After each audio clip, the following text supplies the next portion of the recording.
രഞ്ജീഷിന്റെ വൈഫായിരുന്ന ആ സ്ത്രീയെ പിടിച്ചൊന്ന് ചോദ്യം ചെയ്താല് കൃത്യമായിട്ട് ഖത്തറിലുള്ള ആ രഞ്ജീഷിന്റെ വൈഫിന്റെ സുഹൃത്താരാണ്, എന്താണ് രഞ്ജീഷിന് അയച്ച മെസ്സേജ് എന്ന് കൃത്യമായിട്ട് അറിയാൻ സാധിക്കും.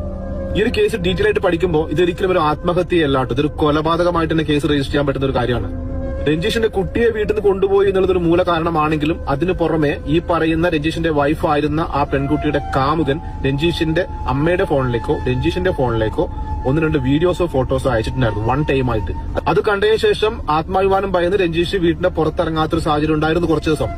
ഒരിക്കലും കല്യാണം കഴിച്ചില്ല കേട്ടോ. അവർ ഖത്തറിൽ ഒരുമിച്ച് താമസം എന്ന് മാത്രമേ ഉണ്ടായിരുന്നുള്ളൂ. അവർ ഒഫീഷ്യലായിട്ട് അവർ വിവാഹം ചെയ്തിട്ടുണ്ടായിരുന്നില്ല. ഇതൊക്കെ സാക്ഷ്യപ്പെടുത്തുന്നത് ഈ വിഷയവുമായി ബന്ധപ്പെട്ടുകൊണ്ട് രഞ്ജീഷിനെ സഹായിച്ചുകൊണ്ടിരുന്ന അദ്ദേഹത്തിന്റെ സുഹൃത്തുക്കളാണ്. ദയവ് ചെയ്ത് മുഖ്യധാര മാധ്യമങ്ങളും സോഷ്യൽ മീഡിയയും ഈ വിഷയം ഏറ്റെടുക്കണം. ഇതിനകത്തുള്ള സത്യം എന്താണെന്ന് തെളിയണം. അവന്റെ വൈഫായിരുന്ന ആ സ്ത്രീക്ക് കണ്ണിച്ചോരയില്ല എന്നുള്ളത് ഇന്നലെ ആ നാട്ടുകാരും ആ വീട്ടുകാരും മനസ്സിലാക്കിയാണ്. എന്തുകൊണ്ട് വെച്ചാൽ രഞ്ജീഷിന്റെ അവസാന അന്ത്യകർമ്മങ്ങൾക്ക് വേണ്ടി ആ മകനെ വിട്ടുകിട്ടാൻ വേണ്ടി നാട്ടുകാരും വീട്ടുകാരും പോയപ്പോ വിട്ടുകൊടുക്കില്ല എന്ന് പറഞ്ഞ ഒരു സ്ത്രീയാണ്. അവസാനം നാട്ടുകാരുടെ സമ്മർദ്ദം കൂടിയപ്പോ പഞ്ചായത്തിന് ഒരു എഴുത്ത് കൊണ്ടുവന്നാൽ വിടാം എന്ന് പറഞ്ഞു. പഞ്ചായത്തിന് എഴുത്ത് കൊണ്ടുപോയപ്പോഴും വിട്ടില്ല. അവസാനം ആ നാട്ടുകാർക്കും ബന്ധുക്കൾക്കും കുടുംബ കോടതി പോകേണ്ടി വന്നു.